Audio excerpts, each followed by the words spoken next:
Tai labas, mano brangiusios, labai džiaugiuosi, kad jūs sumastėte visgi prisijungti prie šios pamokos pirmos apie laiko planavimą, kadangi laiko planavimas yra labai svarbus mūsų gyvenime, ypač šiam gyvenime, kai mes dabar tikrai ir tų veiklų daug turim, ir tų veiksmų daug turim, ir apskritai gyvenimas tiesiog slysta mums iš po kojų. Ir šiandieną mes pasišnekėsime apie kaip nusistatyti aiškius tikslus ir tinkamai susiplanuoti savo dieną. Pasidalinsiu ekranu.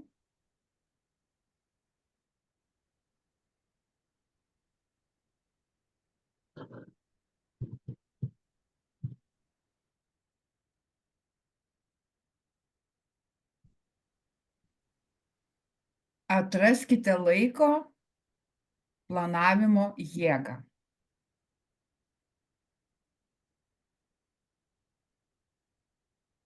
Tai dar sykį sakau, džiaugiuosi, kad prisijungėte prie pirmos mūsų pamokos apie laiko planavimą. Laikas tai vienas vertingiausių mūsų išteklių mūsų gyvenime. Jei jo neplanuosime, dienos tiesiog prabėgs be reikšmingų rezultatų. Bet jeigu mes išmoksime tinkamai valdyti savo laiką, galime pasiekti tiek asmeninių, tiek profesinių tikslų. Dienos planavimo struktūra. Dabar pagalvokite, kokia yra jūsų svarbiausia užduotis rytojui. Ir jeigu galit, pasidalinkit savo, ką jūs planuojate nuveikti. Būtent pakalbėkim apie rytojų. Nu, Daiva. Ką aš galiu nuveikti, atsikelsiu po 4-5 minučių mankšta, vandens. Ir? Ten planuosi viskas, kas yra, tą dirbi. 5 valandą baigiu darbą, grįžtu namo, prisėdu biškį prie telefono, padirbėjau, pasiruošiu rytdienai pusryčius, pietus ir einu miegoti. Kaip dirbu, tokia mano diena. Nebent netikėtai kažkokie planai. Labai gerai. A Danute, tu? Oi, kaip tau pasakyti, mano dienos yra biski skirtingos. Viena būna labai pilna visokių darbų, ta būna biski laisvesnė. Pavyzdžiui, rytoj, kaip mes kalbam apie rytoj, ne? Rytoj atsikeliu, išvedu šunis, visi atsigeriu kavos. Išvažiuojam visai dienai, grįžtu, ir ką jau vakaras. Tai ką tu čia paplanuosi? O jeigu būtų paprasta diena, tai būtų taip. Ryte atsigeriu kavos, sėdėdama biski užeinu į internetą, pasižiūrau savo grupės, apžiūrau, ką juose žmonės nuveikia, ką aš galiu nuveikti, čiut pasimėtau gal kokį vieną kitą skelbimuką, tada einu nudirbu savo darbus naminius, ateina pietus, padarau pietus, po pietų, jeigu turiu laisvą minutėlę, vėl prisėdu prie interneto ir kažką nuveikiu. Ką galiu pasakyti, kad Daivos laikas suplanuotas nuo jos nelabai priklauso, ar ne?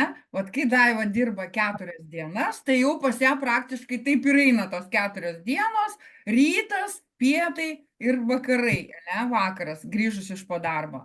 4 dienos iš eilės, nebent kaip Daiva sakė, jeigu kažkas ekstra būtų, ne? A vat pas Danutę, jau Danutė pati kaip ir gali susiplanuoti savo laiką. Irgi mes visos turim savo gyvenimus ir gali būti, kaip Danutė, netoksai ras ir viskas. Bet, prašau, ir labai aš džiaugiuosi, kad jau jūs mokate planuoti savo dieną. Neaišku, kaip Daiva, ar moki planuoti tada, kada jau tu esi išeiginėse. Dabar pakalbėkime, kodėl tas laikas yra toks svarbus. Nes kaip jau minėjau, jeigu mes neplanuosime savo dienos, mes nepasieksim reikšmingų rezultatų ir neišmoksime valdyti savo laiko, kad pasiekti tiek asmeninių, tiek profesinių tikslų. Nu, sakykime, kaip pavyzdys, jeigu mes įsiruošiame į kelionę, ane, be aiškaus maršruto.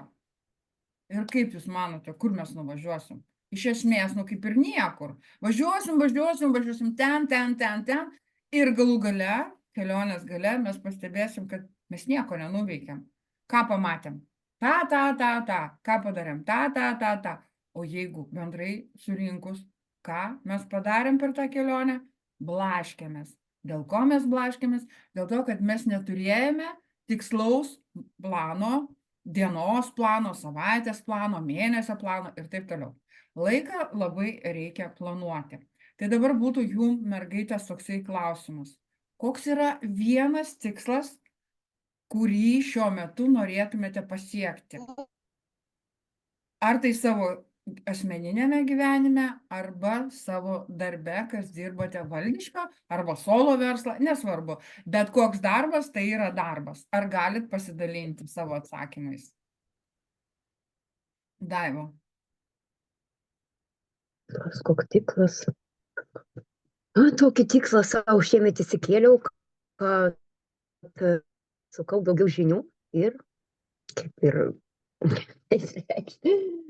nu ir dabar įstojau į naują verslą ir noriu tame versle pakopos kilti aukštyn per metus. Kol pasieksiu ten, pavyzdžiui, tikslą, aš noriu per mėnesį uždirbti kokį 20 000. Nu, ir noriu truputį po truputį, kad eičiau link to tikslo. Bet Gerai, seksis. tada tau toksai bingo klausimas. O ką tu galėtum konkrečiai šiandieną padaryti, kad kuo greičiau priartėtum prie to tikslo? Vat būtent šiandieną, ką tu galėtum tokio, nereikia tenais bum, bet vat ką šiai dieną aš galiu prie to tikslo artėti daugiau informacijos imtis, kad savo žinoti ir žmonėm pateikti informaciją, kad būtų netikslinga ir ko galima pasiekti. Tada aš galiu bendrauti su žmonėm ir duoti tikslę informaciją. Nu, aišku, aš galiu šnekėti, bet man reikėtų tada su savo lyderiais kontaktuoti bendram pokalbiu, kad jie daugiau turi informacijos apie tai. Taip. Mano tikslas kuo daugiau žinių. Taip. Tai reiškia, šios dienos tavo tikslas pradėti kiekvieną dieną pasisemti iš lyderių ir ne tik kuo daugiau žinių, kad pasiektum savo tikslą kuo aukščiau ir kuo greičiau, ane? Gerai, ačiū, Daiva. Taip.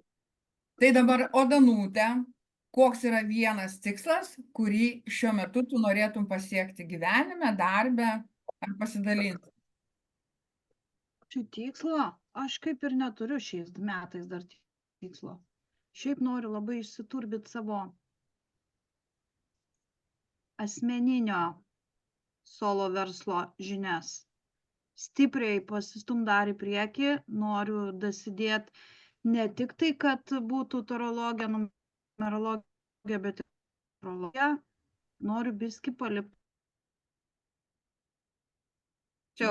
Man užteks šiais metais tokio tikslo. Reikia daugiau norėti. Nu, čia mano labai platus mokslas, čia ir metų neužteks. Bet tu supranti, ką, Danute, tu taip įdomiai pasakys, aš kaip ir neturiu šių metų tikslo, o kai pasiklausai tavęs, tavo tikslai tokie, wow, supranti? Nu gerai, o tada kokį konkrečiai galėtum veiksmą atlikti šiai dienai, kad priartėtum prie tikslo? Nu, to savo tikslo. Nu, aš tai negirdėjau, tu pastrigus buvai. O, Dieve, ką dabar daryti? Nežinau. Nežinau, ką tu pasakoji, nieko nebuvo. Gerai, pakartosiu.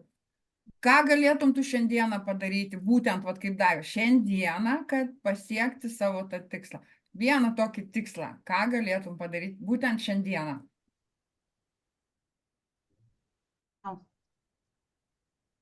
Vėl pastrigau? Ne, aš sakau, nežinau. Ai, nežinai, ką tu galėtum konkrečiai padaryti. Nu, va. Gerai, dabar žiūrėkit, kodėl reikia susidaryti veiksmingą savo dienos planą. Kai mes planuojam dieną, svarbu mes susiskirstom prioritetus. Pavyzdžiui, pati svarbiausia užduotis tai būtų pirma, ką mes turim padaryti, nu, tikrai, nes yra tokių užduočių, kurias mes galim atidėti biškį ir į stalčių. Vėl pastriko. Nu, ką, panas, aš dabar galiu padaryti nieko. Kai bus, tai bus, jeigu ką, perdarysim kokią kitą dieną. Tai va, svarbiausia yra pirma svarbiausia užduotis viršui. Po to eina mažiau svarbi užduotis ir paskui visiškai, praktiškai kaip ir nesvarbi užduotis.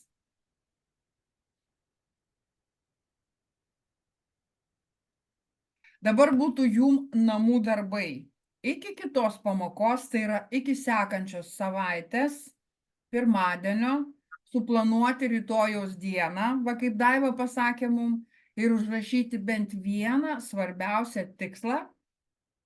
Pasirašykit savo matomoj vietoje, kad pastoviai jum primintų, ką jūs turit padaryti iki sekančios pamokos.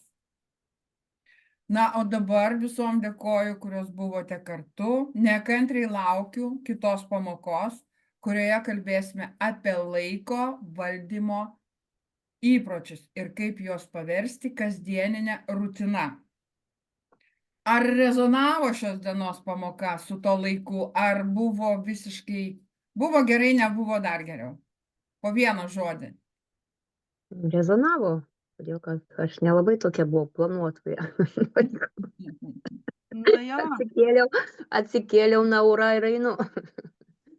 O žinokit, dabar jūs gausit po šios pamokos tokią dovanikę.